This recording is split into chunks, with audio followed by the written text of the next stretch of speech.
everybody. Welcome in to the North End Podcast, episode 279. My name is Zach Graham, your host here in the North End, joined, as always, by my good buddy. He's on record as my best friend. His name is Ian Michaud, and we call him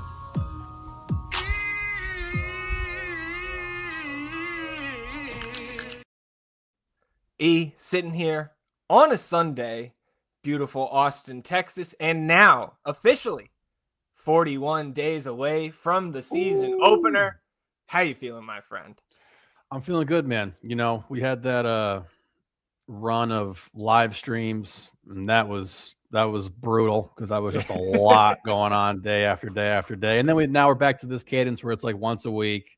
And I'm like, God damn it. You know, that's too little. You know what I mean? Gotta find the happy medium here. But yeah, dude, I'm doing well overall. You know, we'll get into it more with the Patreon stuff, but super grateful for the response with that. So I will elaborate and get emotional about that a little later. But okay, he's for emotional today. Definitely grateful for that. So ready to talk about this, man. In 41 days till we're back at the queue, man. Or back into the season. I can't wait. Yeah, we're going to be back at the queue sooner than that. And we will also touch on that. A lot of things to talk about today. E, I think your response when I sent you the rundown, just kind of the bullet points, you said, good Lord. Yeah. So we do have a lot of stuff to talk about here today, but a lot of them are quick hitters. So we'll go ahead and dispense of the pleasantries here and move into the rest of episode 279. But of course, before we get to all of that, we got to remind you all listening or watching on the YouTube channel that you can support the show financially for free by downloading the audio versions of our episodes wherever you get your podcasts. You can toggle on auto downloads. That'll support us financially going forward. You don't have to think about it again. If you want to go that extra mile, rate and review the show wherever you get your podcasts. And if you are watching on the YouTube channel, hitting the subscribe button does help us grow the show. You can hit the notification bell to know when a live stream pops up or a new episode goes live. Of course, here on episode 279, hit the thumbs up, like the video, help us battle the YouTube algorithm overlords, atone for your sins, wash yourselves clean in the waters of the North End. And E, this is now part of the beginning of the episode show. Join the Patreon. We'll talk a little bit more about that Patreon later on, E. But this, again, also part of the show now with those Patreon memberships. Our new DPs. E, the shout outs here for our designated Patreon members. First in the door here in week one.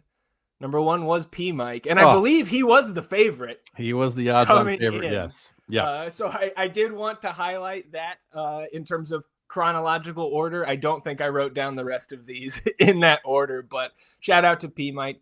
Shout out to Greg, I'm going to refer to you as North End Greg because we have multiple Gregs here. So North End Greg, you know who you are. Jeremy, Josh S. We have multiple Joshes here. E, AC. We know that's Alexander, right? Left a very nice comment on our episode last week when he signed up. So we appreciate you, Alexander.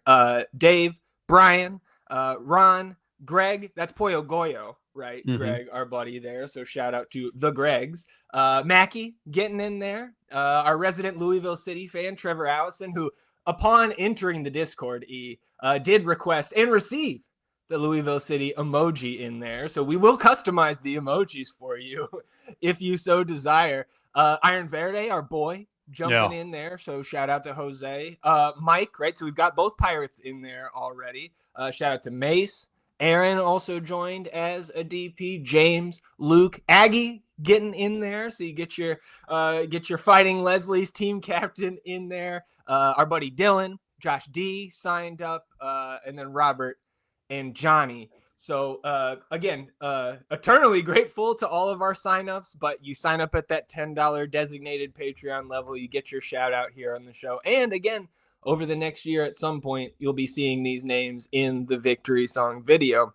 And E, I will also note this as the Patreon's very new. As we continue throughout 2026, all of this stuff will dissipate as we kind of fall into a routine with that. But if you did not, as a listener, hear our lengthy Patreon announcement and breakdown last week. You can go back and listen on episode 278. If you are a Patreon member, we'll have some more things to say about it to close out this episode, so stick around till the end. And if you have not joined yet but are planning to, you'll also want to stick around until the end of the episode. Because if you'll notice, right, we talked about those 20 shirts going away or giving away to the first 20 DP members that signed up. Mm-hmm. If you go back and count, I just listed off more than 20 names. So we will talk a little bit more about that to bookend this episode, but wanted to start off the episode. Anytime we get those DP signups, you're going to hear that at the top of the pod. I'm glad that we did not go with doing that 22 times or however many times that everybody gets their own. Yeah, because I feel like that might not have been great content, but I'm excited for that drop and everything. Trevor, I know we were thinking about giving you like health insurance or something for all your hard work. The emoji will be will suffice for now. Yes, we're even now. We're good now. So don't bring it up again, bro. No more emojis. No more health insurance. Appreciate all your hard work. But yeah, man, that I don't know if we got more people to shout out here or no, that was all. I believe it was 22 designated Patreons there in week 1. Yeah, and you're texting me the night we dropped it, and you're like, this is like election night with the fucking results rolling in and everything, and I was expecting a bit more of a tepid response from the people. I knew that we had plenty of sickos who love hearing us banter and what have you, but to see the amount of people that came in as fast as they did and to get signed up and everything was really exciting for me. And like I said at the top of the episode, super grateful. And it feels good when people like what you're doing. You know what I mean? It does feel good. So I'm very, very grateful to everyone who signed up and got in there and stuff. And we're super excited to have you on board for North End 2.0. Yeah, and I would just piggyback on that and add all of the additional comments. I mentioned the message from Alexander, right? We also got a couple DMs, some chats on the actual Patreon and stuff, and of course a couple folks hopping into the Discord already. So that stuff is not required, of course, but we love everybody who signed up, and of course if you haven't signed up yet, even if you don't plan to, we love you for listening. Sure. Anyways, but expanding the North End community here, let's go ahead and jump in to the actual Austin FC content here. And we'll start just by wrapping up what was our big discussion point last episode. And that was Owen Wolff signing his U-22 initiative contract. So this was made official early in the week. And really the only update we have here is we get the contract dates, and that this new U-22 deal is guaranteed through that 2029-2030 season, and no options there. But clearly, Owen Wolff here locked up for the long term. Of course, like we talked about last week, this doesn't guarantee that he even stays with the club through this season, but under contract guaranteed here through June 2030. And that's great, really, no matter, if we end up selling him now, the next year, or in June 2030, it's great to have Owen secured here under team control, because again, like you've said it, I don't know how many times, and I know a lot of people agree with you, our best field player last year. Yeah, absolutely. And with the other MLS teams potentially sniffing around him, our hand was a little bit forced in trying to, and just making sure that we got this done and had him locked up. So I'm happy for Owen, happy for the club. And however this journey goes with Owen, I think it ends positively. If he's here and he continues to play for us and for a long time, that's awesome with me. If we sell him, get a nice return on that, I still think that that's pretty cool to have like our first guy really get, progress and develop and become somebody that's coveted around the world. I'd be super happy for Owen, particularly with his kind of character arc, story arc that's taken place here in Austin. So awesome. Good business. Not the only extension that the club announced this week, though, E. So this one is new to our discussion in the North End, and it is Owen's midfield buddy, Dani Pereira. Look, no Danny, no party, continues to take on or further entrench itself, rather, in the Austin FC community. And Dani has now signed a contract extension guaranteed through the 27-28 season with an option for the 28-29 season, right? We knew Dani, this was the first time, I believe, that we were going to be entering a season with him on a true expiring contract. So we expected something to happen within the first 6 months of this season, but Roto getting this done just before the players reported to training camp this weekend. So you see that guaranteed number right through 27-28. Even though we're sitting here in January 2026, technically this is a 3+1 contract if we're just thinking about it in seasons, right? Because of that sprint season that will just be the first half of 2027. So again, your first reaction, I imagine it was positive, like getting Dani locked up here again under team control. And similar to Owen, this does not guarantee that Dani stays with the club here or stays in MLS rather throughout the duration of this contract. But it also increases the likelihood that Dani could be an MLS or even more narrow, an Austin FC lifer here. And I don't think anybody's complaining about that. No, absolutely not. I mean, this is such a big integral part of what we do as a club. He's a part of our history. He's a part of our, future moving forward. Obviously the impact that Dani has when he's out there is massive for this team. And I loved seeing this get done as well. And I've hinted at it a couple times. I think you're kind of approaching, you're not really sneaking up on it, but like you're getting to that point where, yeah, this could be the career path for him, where it's like, right, I'm in Austin for 10, 12 years. Like I'm playing here. That's where I'm going to be. So very excited for Dani and whatever the future holds as well, but happy to see this get done. Yeah, and kind of, again, just solidifying that midfield for now, which is, I think, still the place where we think we need to add somebody, right? More in that central attacking role, right? Or really distributive type of role there, right? That chance creator that we think we're still missing. These two contract extensions I don't think that lessens the likelihood that Roto might just be thinking, we've got the chance creators on the roster, whether it's a combination of Owen and Dani and maybe Jayden Nelson being able to play a little bit more central, things like that. Again, we've got the space, and we'll talk about maybe some more space opening up here on the roster. But anything else for you now on Owen or Dani outside of just like, feels like good business, and feels like, to me also, it's good for my fandom. Like I don't want to see those guys leave, even though I know, or at least we really feel like Owen will be on the move at some point. Yeah. I mean, I think, same kind of situation we talked about with Owen, like his step last year and his growth last year was really impressive. And Dani's was a little bit shadowed because of how impressive Owen was, but I do think that there's another level that Dani can definitely unlock moving forward. So I hope he's able to do that this upcoming season.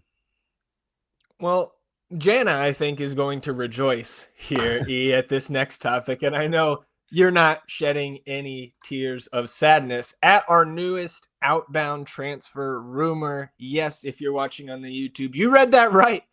Jáder Obrian, I think we've had multiple updates to this rumor over the last few days. So let's just walk through it from start to present. The first mention of this rumor, and it is Colombian side Deportivo Cali, that is the team targeting Obi here. And I believe Deportivo Cali is where we initially got Johan Valencia from. That was his boyhood club.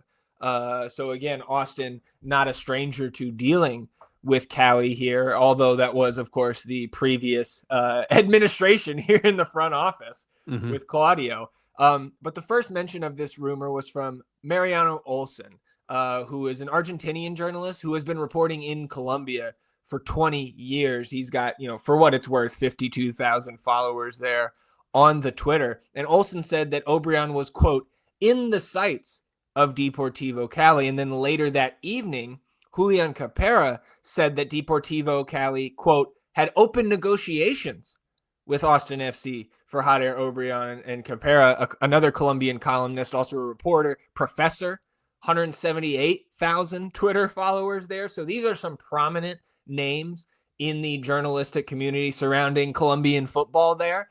And then we'll get to the report day and some of the crumbs we got here in a minute, but Obrian was not present in any of the media released by the team on Saturday. And then Saturday evening, so last night, I believe it was We Are Austin TV first, uncovering a segment from a Colombian YouTube show with journalists Felipe Espinal and Santiago Gil.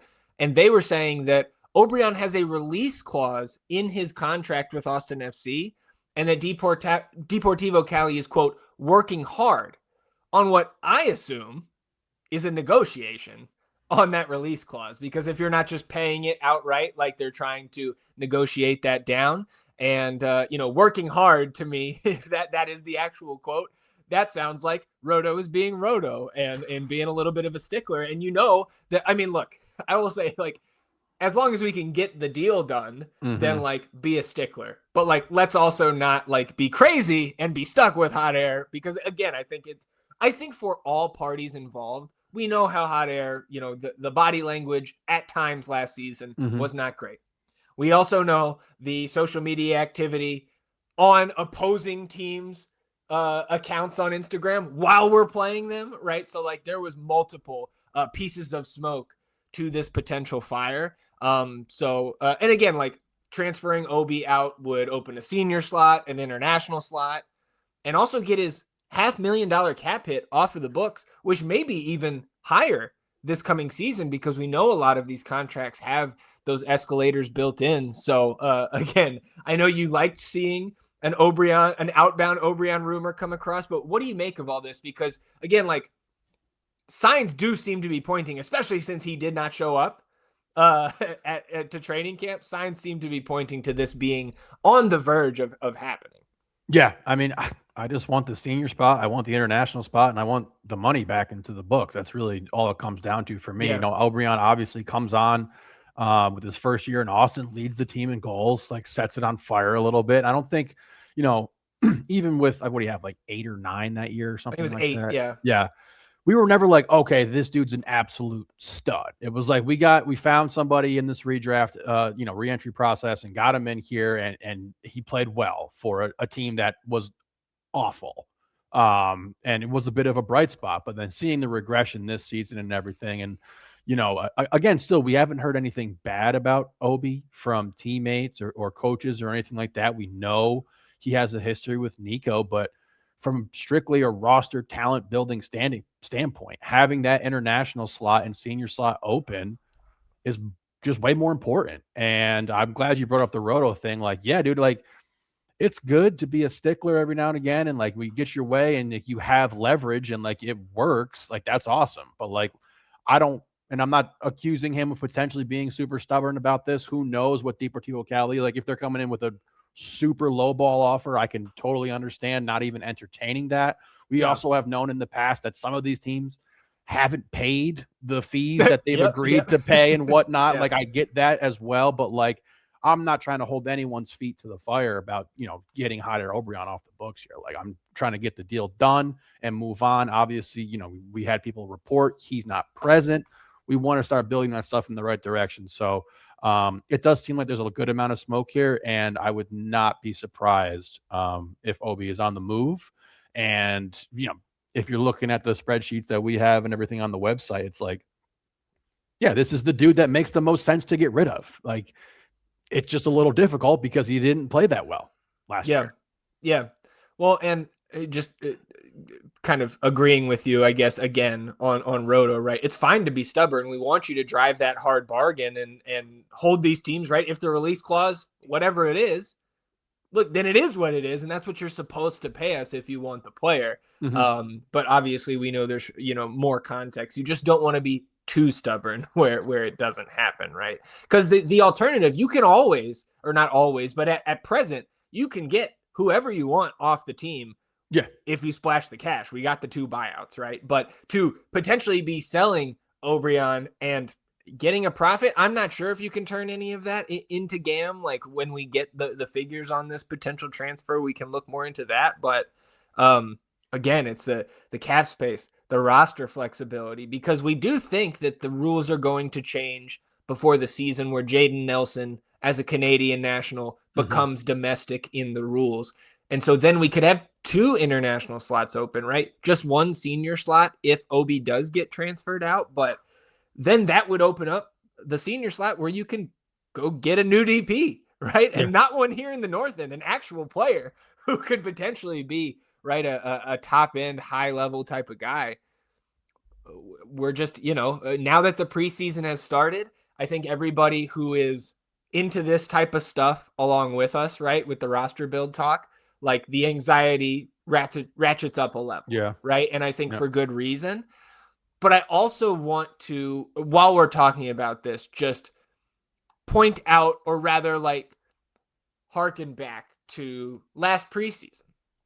Don't let the preseason beginning make you think that inbound or outbound moves aren't coming and like beyond this Obrian rumor. Because if you think back to inbound rumors last year, Mirtu Uzuni arrived the week of the opener, right? And then was playing off of the bench in game 2 at Portland. But he was signed. He was announced. I want to say it was January 24th. So it was a little less than a month from being officially announced to actually getting him here for his welcome press conference, and then another 10 to 12 days before he appeared in a match. But like, again, that was a DP signing, somebody that we brought into, again, right? He came up short of the expectations, but there are still multiple weeks here. The international windows have just opened.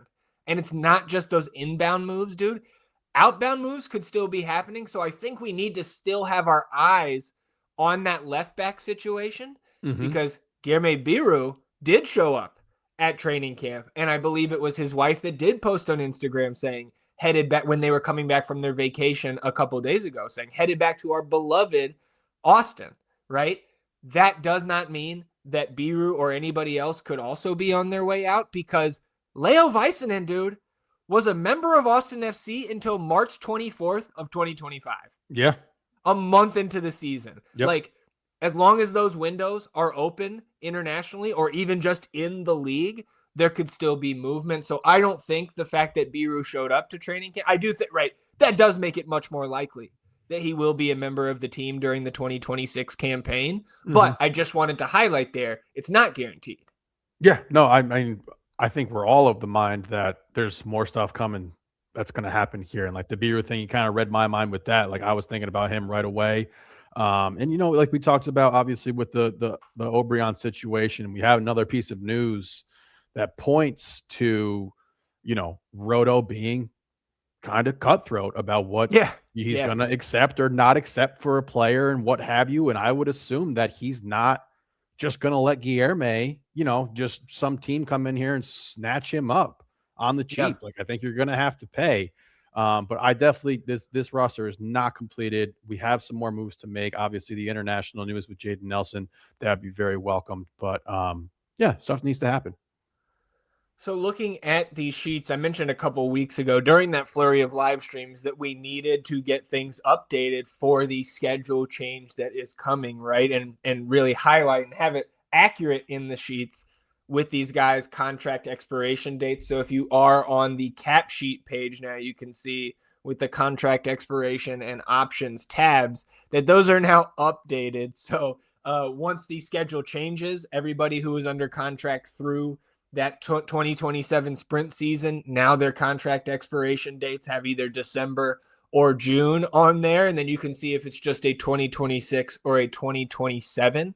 If that's how we're denoting the contract expiration, of course, that is this season and then the sprint season. So, right, it clutters things a bit, but then once we get past that sprint season, it'll be much cleaner. And so you can see also the new contract lengths in this, in the depth charts tab, right? The year by year depth charts with the cap hits here. So we do have now 5 seasons extended through that 2029-2030 season on this depth chart tab, and denoting when contracts or options end on December 31st, right, which would be mid-season starting that 2027-28 season. Those are now notated with italics there in their salary cells. So just wanted to, if you are, you frequent the sheets here in the North End, those are some of the changes you have seen over the last week, and just wanted to highlight those here on the show. Anything else for you on the sheets or the Obi rumor, anything like that? No, sir. All right, so we also had, of course, with guys reporting, we've seen a number of faces that we haven't seen really frontward facing in a while. But this came a day or two prior to the guys reporting, and it was Brandon Vazquez, who was the representative for the club at MLS Media Day. And BV confirmed that the Inter Miami match in the first week of April is the target date from the club and himself for a return. So I think it was our buddy Logan over there who runs Verde Nation, right? Who found that clip from Media Day. It was a question and BV given his answer in Spanish. And Vazquez said that, quote, the team doctors and I are targeting that time frame. And look, man, we talked about you. I don't pass a chance to toot our own horn or pat ourselves on the back here. We talked about this being the timeline the week after the initial injury back in July, right? We found that study on specifically MLS ACL injuries, which was just felt super lucky that even existed. Mm-hmm. So if you wanted to hear that discussion at all, episode 242, but great to get confirmation of what we already thought was coming here, and just fingers crossed, knocking on wood, that we have no setbacks, because I mean, that would mean we are less than 3 months away from seeing Brandon Vazquez return to the field in what you would think is a reserve capacity to start. But just the I think that could be a really uplifting kind of event for the team and the fan base, no matter what's happening early in the season, but especially if you kind of sputter out of the gate, like seeing Superman come back, especially when you're going in to face the gauntlet that is Inter Miami. Super excited for it, man. And glad that everything has gone smooth to this point. Yeah, that's the most important thing right now to me, is that it seems like everything is going as we thought it would. It was funny because, he had a couple of those quotes and he's talking about like beating Miami and having played Messi and stuff. And I saw that and I started chatting with H a little bit, dude. And I was just like, get healthy, dude. Like, let's not worry about beating Miami on the opening night of their brand new fucking stadium, the ring ceremony night. Let's not look at that. Don't make them angry. Yeah, just get back. Just get back, get healthy, get right. We'll get you back into the lineup and everything like that. So I'm glad everything's going well for sure. And I'm excited for his return. And one of the guys, honestly, next year that I think is one of the most interesting storylines for the team. Coming back from this injury, what's it going to look like? We knew he was leading the team in goals before he got hurt there. We also know that he was wildly underperforming what we expected from him, and not even what we expected from him, what was presented to him on the field throughout the course of games. And being someone who had the worst G-XG of anyone in the league, or the worst at the time. I think it was pretty significant. So he's one of the most interesting storylines for me, because we've talked about, is it going to be a 2-4 build? Are we going to have this 3-3 build? What's it going to look like with these DPs? Are you going to be able to shift and find one of these chance creators? We're kind of coming to this, conclusion that Roto might think we have those guys, like you said earlier on the episode here. So and we've talked about, is there are we trying to force like a square peg into a round hole with Uzuni and BV, but also we only got to see them play 14, 15 games together. I can't judge it based on that. So he is definitely one of the most interesting storylines for this upcoming season for me. And that story starts with getting fully healthy, 100% ramped up back into competition. So we'll see how it goes. I think he's got a lot of things to prove this year. And I wouldn't be surprised he's got a little bit of a chip on his shoulder from this injury and everything. You got to find any sort of way to battle back mentally from this stuff. And revenge usually it worked for me. Well, I'm kind of wondering why MLS is a little bit separate here. I'm kind of wondering why MLS Media Day is such a goddamn secret every year. It's never announced. It just always pops up. And this is something that, again, does Media Day mean much in the other sports where it's more, interactive with the fans and all the reporters and everything, and very much announced, right? Mm-hmm. It's an event in some of the other major sports here. And it's just the complete opposite here. The one thing that you always know is those guys are doing photo shoots for the league. right? Video cutaways for the league for season pass and all that, right? Not season pass this year, but you know what I'm saying. So BV in these clips that we've seen, right? He's got that jacket zipped up so tight because that new kit is under there. And just a reminder, we will not just get one new kit this season. Oh, that's right. We get the third kit this season. So 2 kits coming in the next 6 months or so, man. And I am very hyped up that's awesome. to spend some more of my money. I was going to say, start saving up now. Yeah. But very interesting to see, right? Yeah, no leaks yet for our. Usually we have leaks by now. So, yeah. Oh, that's looking awesome. Forward to that. Yeah. What was the special little addition that they did? Was it like the original teams that had the new kits last year? Those really fucking cool ones. Yeah. So like that is for lack of the official term, knowing the official term, like I think that was the kind of the reason why they brought back this like series of jerseys, or this collection rather, is like to honor the heritage of those, right? The original teams, and then the teams who have come along since. And obviously we're one of the younger clubs in the league, but I don't know what we're going to do for ours, because right, if you like, we don't have that history. And if you just go back to our first year, like, what are you just going to run back the verde and black stripes? So I wouldn't hate that. To be honest, I love that kit, but I would imagine ours is going to be more in the sense of like the Bruce Lee kit for Seattle, or like the Johnny Cash kit for Nashville, in the sense of, right, like we're going to get the Willie Nelson kit, right? Or like something like that. That's what it feels like to me. But look, man, if you want to give us like the retro look, I know we don't have the history, but like that San Jose retro kit, like where they went back to the Clash kits. Yeah, like I love those. Anyways, now we're just, getting off on all kinds of tangents, but definitely looking forward to seeing what the new kits are like. I am definitely looking forward to that. I hope they're awesome.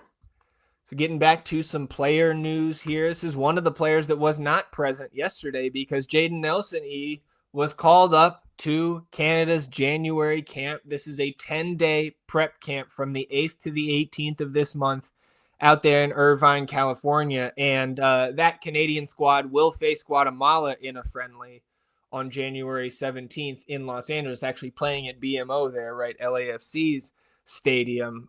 So best of luck to Jayden on his time out there in camp in the friendly. We will certainly be paying attention to the Canadian national team friendly here with our new international winger in tow. And look, man, I'm also like, fingers crossed, stay healthy, brother, and get to Austin as soon as possible so we can start gelling, getting these new guys fit in here. Anything for you on Jayden? No, just congrats to him. And that Canadian team is a good team. So that's saying something. Yeah, absolutely.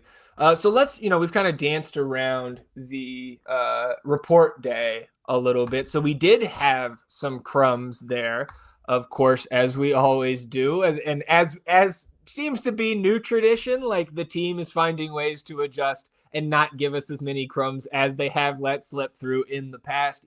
So the big difference from the content we saw on report day last year to this year is the gear they gave the players to wear for report day no longer had their jersey numbers on it. So we got no new jersey crumbs as of yet. But we did see in the content, right, you had, I believe, 2 videos and, of course, some more still images released by the team. In that first video, 19 of the 25 first-team players under contract appeared in the welcome video. Of course, Jayden Nelson is out with the Canadian national team. And then the other 5 who were missing were Jáder Obrian. We know where he's at, right, down in South America, waiting this out right now. Then Ilie Sanchez, Alexander Svatak, Micah Burton, and Riley Thomas. So going through those, Ilie was posting pictures from somewhere in Europe. I want to say it was like maybe Turkey or something like that, but that was on Friday. That doesn't mean that Ilie was still overseas, right? Because you can just post pictures to your story later on. But potentially a hint to Ilie was allowed to come back a little bit late. I'm not sure Ilie needs to run the beep test at this day. Like, he's not going to win it, right? So we hold out John Gallagher, who's the multi-time champ, maybe on the other end of the extreme. You give Ilie a couple days off. I don't know what's up with Svatak. I haven't seen much from him. He has posted a couple times on his Instagram over the last few days, but was not shown in any of the content the team dropped. Micah Burton, haven't seen anything on him yet. And then Riley Thomas, we had that little kind of thinking emoji on the post we put out for the Crumsy because we had some questions on Riley Thomas on his status and potential whereabouts after something our buddy Mason saw on Facebook Marketplace. But Riley did show up here, Ian. You can see it on the screen if you're watching on the YouTube. He did show up in the second video there, just a little back of his head. He also posted just a picture of him and his roommate CJ walking in yesterday to his Instagram story. So false alarm on any of that. And I'm glad Riley Thomas is back. Yes, I am glad to. This is a great picture of Stuber there. I know. doing the little eyesight test there. I know they posted a picture this morning of Biru hiding his eyes, getting his blood drawn. So tattoos, okay. Getting your blood drawn, scared. So anything for you on those crumbs? Again, like seems pretty standard, and we will have the oversized binoculars out ready to pick up any crumbs that are dropped along the way here in the preseason. I mean, the only one I'm putting any stock into is the hot air one, because that's the only one I think that there's actually something going on with it. So our full preseason schedule was finally released. Of course, we had that Coachella Valley Invitational schedule that came out about a month ago, maybe a little bit before then. But we get the full set of 6 matches here posted by the team. Look, the get back against San Antonio FC is not the one I wanted. I want a real match. I want an Open Cup meeting between those two clubs, but we will the first preseason friendly will be against San Antonio FC. That is Saturday, January 24th. So we are 13 days away from the team's first preseason exhibition. Then on Wednesday, the 28th of this month, Louisville City will come to town. And I think, it's good to see, in my eyes at least, the relationship with Louisville, a club like that is of such high caliber at the second division level, that we still have that relationship between the two clubs. So that will be a Wednesday match, and both of those will be closed to the public. We don't know if they're at the Performance Center or at Q2. I believe, if I recall correctly, since Rodolfo Borrell came into his first full preseason before the 2024 season, we have not had any of these official preseason exhibitions take place at the Performance Center since then. Roto came in, said no more Verde Hill.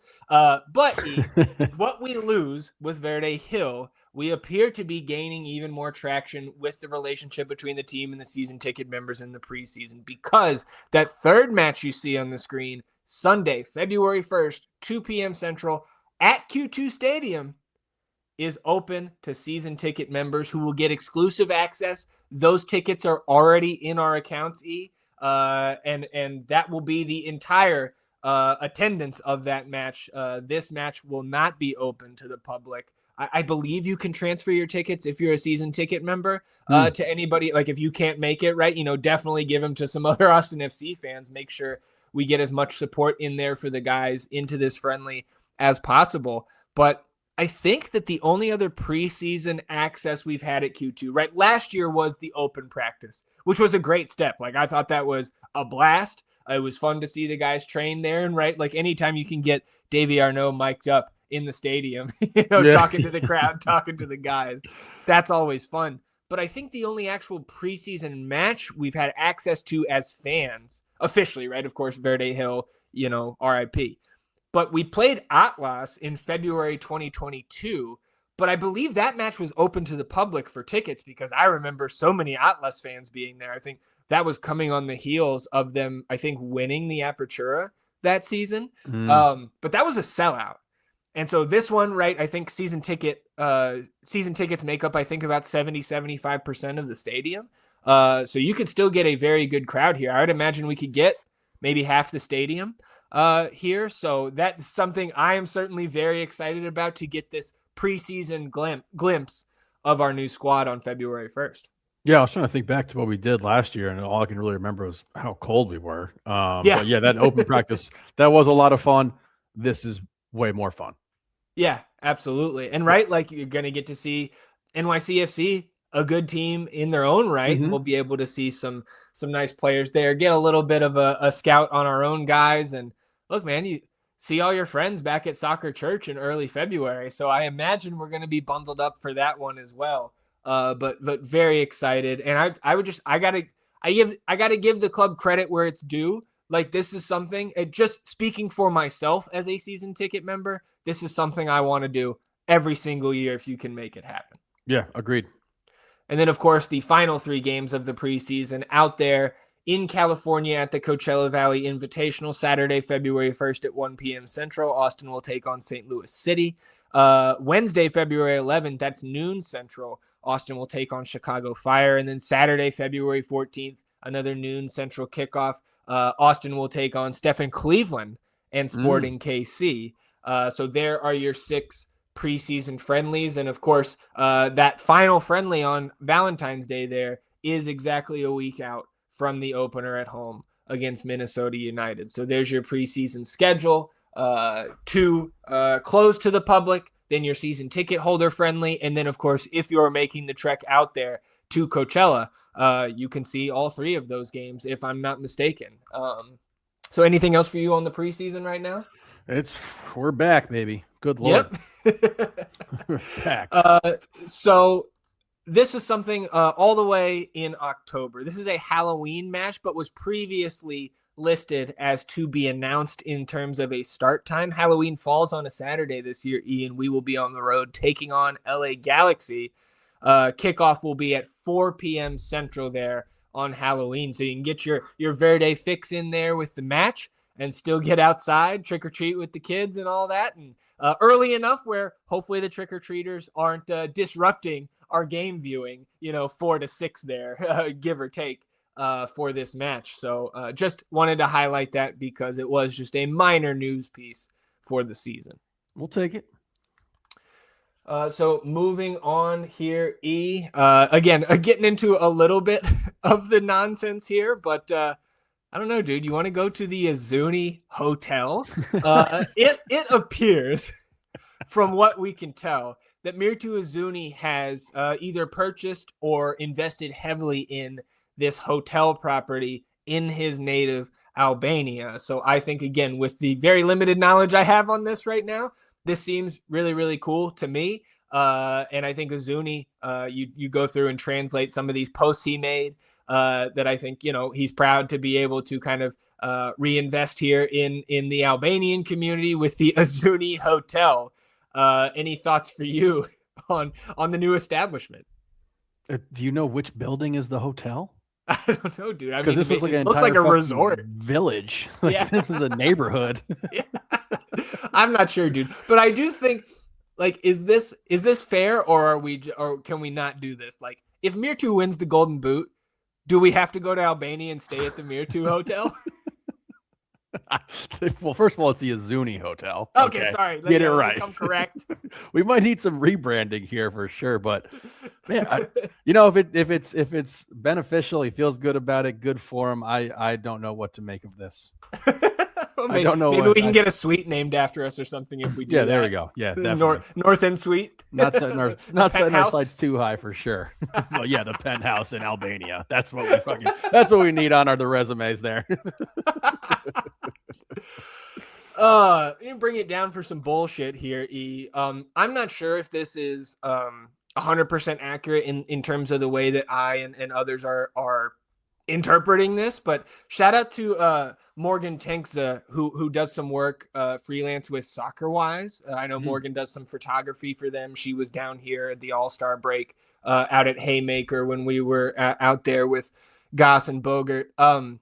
She posted this as a heads up on her socials that it appears that if you are a T-Mobile customer, over the last few seasons, you've had the opportunity, I believe, and I think, E, you were a T-Mobile customer, at least for some of these seasons, maybe still are, that you could get Apple MLS Season Pass for free if you are a T-Mobile subscriber. So now it appears with this message that Morgan posted on her socials that if you do not already subscribe to Apple TV, that they will auto-subscribe you for $100 for an annual subscription, right? There is no more season pass, so Apple TV access will get you all of the MLS content. But this is, again, snake in the grass kind of stuff, business. dude. This is bad business. Bad business. So just wanted to have the PSA here. Even if it's good for me, do not force me. Listen, that's crazy, man. No, I'm with you. I'm with you. So just wanted to put that out there. Any T-Mobile subscribers just want to go. If you do not want Apple TV, I think you want to go. Just make sure that you are not auto opted into this. How's that even legal? Yeah, no, I don't know. But dude, it's like come on, this is America. Like anything you want, anything the right people want is legal, especially right now. Jesus, it's like that U2 album.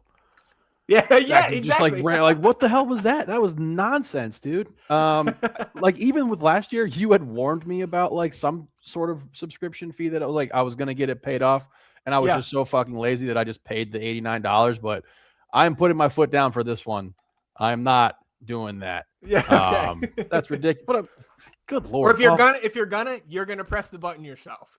Yeah, exactly. Exactly. All right, so we'll dive further into the nonsense here, but those who are so inclined, right? Look, 70 plus units between Underdog and the sportsbooks last year here, E. So you know our eyes have been on the sportsbooks looking for those title winning odds, and DraftKings Sportsbook has them posted, E. So of course you first go and look for Austin FC. Austin 50-1 here at opening here in the title market. So that is tied for the 18th best chance to win the MLS Cup. We are tied with teams like San Jose, Real Salt Lake, the Orange team, Frisco, Colorado Rapids, and Atlanta United. So last year, I think this time we opened at 75-1. Mm-hmm. So a little bit more respect there in the betting markets. But still, again, I think this is pretty much aligning. Maybe you and I would think that we could have some shorter odds here, but again, this doesn't seem too crazy to me where we are placed at present. No, that doesn't seem bad to me at all. That Galaxy one seems stupid. So I have two notes here. I don't think we've talked about this. Ricky Puig tore his ACL again, which again, we hate the Galaxy, but the league is better when Ricky Puig is healthy. It's more exciting to watch. And that is it's terrible news. And because he's such a good player. And again, I'm with you. Like you look at that Galaxy, I think that may have been my pick for like best value on the board at 22-1 if he was healthy. Mm-hmm. But with him out, dude, I don't see how they're even good. I know they've really improved their back line, dude, like trading for Glesnes from Philly. You got Justin Hack in the free agent market. So like they have revamped their defense, but it's kind of like no Ricky, no party. Right. And we saw that to the strongest degree possible last year. They narrowly avoided being the wooden spoon winners there. So I was talking to our buddy Logan Okwah. If Ricky doesn't get injured, I think they might have been my pick. I think Logan said the same, pick to win the whole thing, right? Not just because of the value here in the betting markets, but just overall, man. Yeah, dude, absolutely. And last year, the defense was the problem, right? So they addressed those things. They were still able to score. They did get started a little slow, but when you have dudes like Peck and Paintsel and Fagundes out there, you're able to generate goals and score and everything. But the defense was the issue for them. That's obviously an outlier. I don't want to jump too much into this, but I'm with you there on the news about Ricky, man. Great player, super, super bummer, and sucks for the league in general, for sure. Yeah. Do you see any other numbers that stand out? Because I have one. No, not particularly. Nothing too crazy, in my opinion. There's we're just grouped in with this team, these group of teams that don't have a chance. Yeah, they're just not that good. 35-1 Nashville SC to me is by far the best value on the board, dude. The Surge, if there's no Messi, is the Golden Boot leader. Hani Mukhtar, resurgent season. Christian Espinoza. Yeah, I forgot about the Espinoza. So 35-1. That's again, you're just looking for value. To me, that's it. Yeah, or you can just win and pick Miami.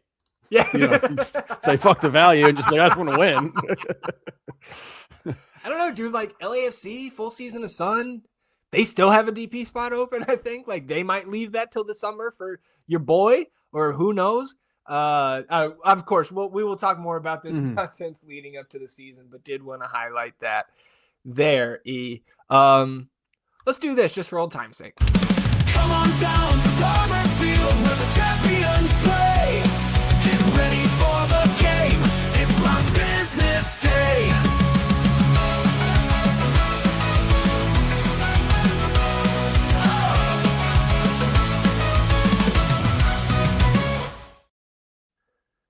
So last business day here, E, very brief, but just wanted to congratulate our first ever second team coach, Brett Utley, on his new gig, hired by FC Cincinnati as a first team head coach. So of course, Coach Utley, led Austin FC to the 2023 MLS Next Pro Cup in the team's first season in the league. This is clearly a step up. Going to a team like FC Cincinnati, the success they've had over the last 3+ seasons, joining Pat Noonan there in Cincy. I think we will, over the coming years, continue to see Coach Utley climbing the ranks here in MLS or maybe even abroad. I think he was very impressive in his time here in Austin. And I know that the number of fans that connected with Coach while he was here also had nothing but great things to say about him as a person as well. So congrats to Coach Utley. And we'll be cheering for you, until we see you here in a couple years. Yeah, absolutely. Congrats. That's awesome news. So less than awesome news here, E. Again, this is very minor, but now jumping to the academy ranks, kind of piggybacking off of the second team, ex-second team news there. Thomas Birchfield, our 6'7" U16 Academy keeper, as you can see on the YouTube, has been signed by North Texas SC, our rivals to the north here, E. And so I will congratulate Thomas on his 2-year MLS Next Pro contract, and then he's got an option for 2028, or rather, North Texas has a club option for 2028. But Thomas, right, was a prospect. You can see the picture that they used on their press release, of course, is of Thomas in his U.S. Youth National Team gear and not Austin FC Academy gear. But this is a kid, right, who's on the radar of the youth national team levels. Obviously huge there in goal. Thomas is 6'7", 215 as a youth. And this, E, I don't think should be a huge surprise to the sickos who have been paying attention to, right, the academy levels throughout the last couple months, because USMNT prospects on Twitter back in September said this, and this is lengthy, so I'll try to kind of race through it here. USMNT prospects said, from what I'm hearing, Austin FC are holding up the transfer of their top prospect, Thomas Birchfield, who is an 09, to another MLS club. Birchfield announced he was leaving the club after the 24-25 seasons ended. The reasons for leaving include shifting their view on him completely from the top prospect in their academy to a backup goalkeeper once one goalkeeper coach exited and another entered. And we know we have had turnover at the goalkeeper coach position multiple times in the last 2 years. Living in Austin no longer being feasible was another reason. I don't know if that's cost, what have you.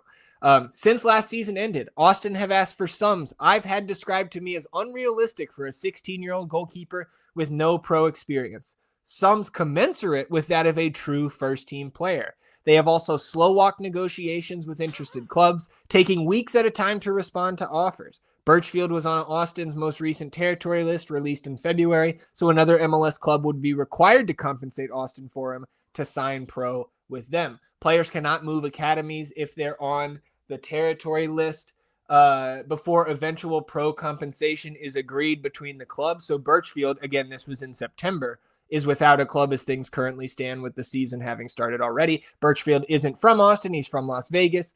Austin FC agreed to certain promises when he joined that haven't been fulfilled, such as providing a homestay program.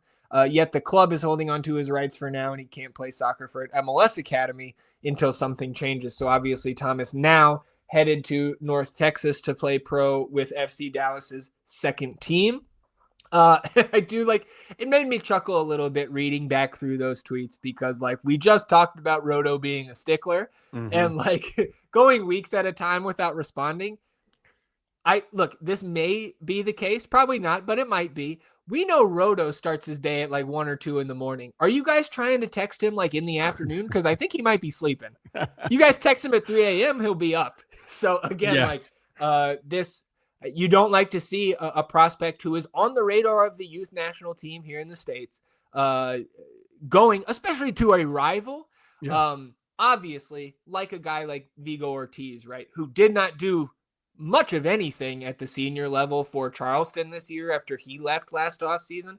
We'll have to see if this comes back to bite the club at all. And I'm interested to hear, I don't know if we'll ever hear if there was any compensation here. But I imagine based on that tweet from September and now this coming out this week that maybe there was an agreement reached between the two clubs. Yeah, something had to have gotten done, but I guess you can look at it from two different ways, right? Obviously, he's on the youth national team radar. Roto's putting a lot of stock and value into that, and I get that. And then obviously you see the tweet, and it's saying kind of some amazing levels of compensation were being looked for Birchfield here, and again, finding something that works out for both teams. Definitely not the most feel-good story I've seen, coming out of the front office and all of that for sure. And the fact that he's going to a rival and everything like that. But that is a pretty funny tweet taken. We have kicked players out of our fantasy league for not responding within 3 days. 3 days, you're out. We've ruined friendships. So that's true. Friends over this shit. So him just ghosting people for weeks. And no, we love you, Whacker. We're still friends, buddy. And that's champion Whacker to you. That's true. To you as well. To see that was pretty funny. But we're wishing Thomas the best for sure, man. 6'7", maybe he can play. Right? Fuck. There's some kid somewhere doing this now that you said that. Yeah, I know. 2026. I think we should all be past that at this point. I'm sorry for even bringing it up. God damn it. Yeah, we're not beating the old allegations either now. Old front office members. Been there for decades. Since the beginning, E. Let's close it out here as we said we would with some of that Patreon discussion here. So as we talked about at the top, soaring past those 20 DP members is maybe a little strong, but we exceeded 20 members. And the reason we set that number is we thought it was a little bit lofty, but again, big thanks to everybody who signed up already. Is kind of overwhelming amount of support coming in over the first week. So we talked about the sicko shirts, right? That we're going out to those first 20. We're going to up that number, right? We are still keeping the order at 50 total shirts. 5 shirts are going to the giveaway for the senior members, right? And there are literally a couple of spots remaining there to get in that giveaway. So if you want to sign up at that $5 level, the senior level, you go ahead and get in there this week. But we are going to up that number at the DP level, E. You sign up at that $10 subscription. The first 40 members at that level now will get the North End Sicko shirt. So go ahead, get in there, right? We did, and I think ultimately, if you signed up so quick as 22 people did for that DP level, I didn't want you to go sign up right away. Oh, I'm getting in the earliest possible, right? And then you're 21st. It can't we're just holding these shirts back. No, if the support is there for us, we want to give that back to you all as well. So first 40 DP members now will get that Sicko shirt. And look, if we don't get to 40 by the start of the season, which is, I think, probably the more likely outcome there, then those shirts will just go back into the vault and we will be giving those away to members or other things throughout the year. Now, current members, if you need any help getting into the Discord, reach out. I will also include some instructions there for anybody who needs that help in our communications through email. Over the next week, we're going to be reaching out to get those t-shirt sizes from you all so we can get those here again well before the season starts. And again, you get into that Discord, make sure having your notifications on when we tag the channel, that is the default there, but make sure you don't accidentally turn those off and miss anything in the Discord, right? Because we could be saying something important about t-shirt sizes. There will be surprise giveaways throughout the year, as we mentioned last year.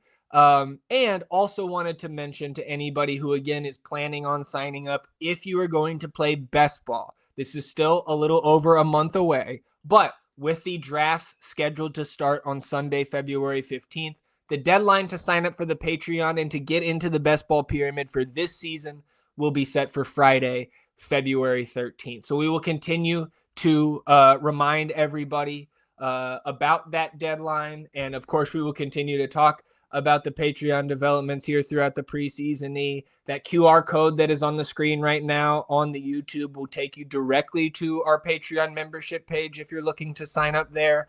You can also sign up through the link in the description of this episode on the YouTube or on the audio version. So again, sandwiching this episode with some Patreon talk.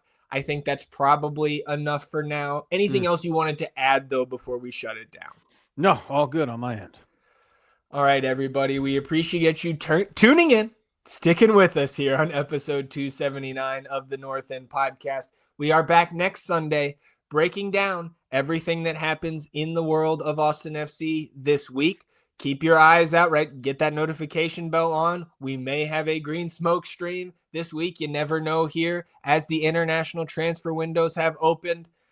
I guess we'll maybe put it to a vote if we need a sad stream for anybody who could potentially be outbound this week here, But regardless of all that, again, back with our regularly scheduled episode next Sunday. Enjoy your week, everybody. We will do the same, and we'll see you back here next weekend for another episode. Until then, he's E, and I'm Zach. Vamos Austin FC, everybody. Goodbye.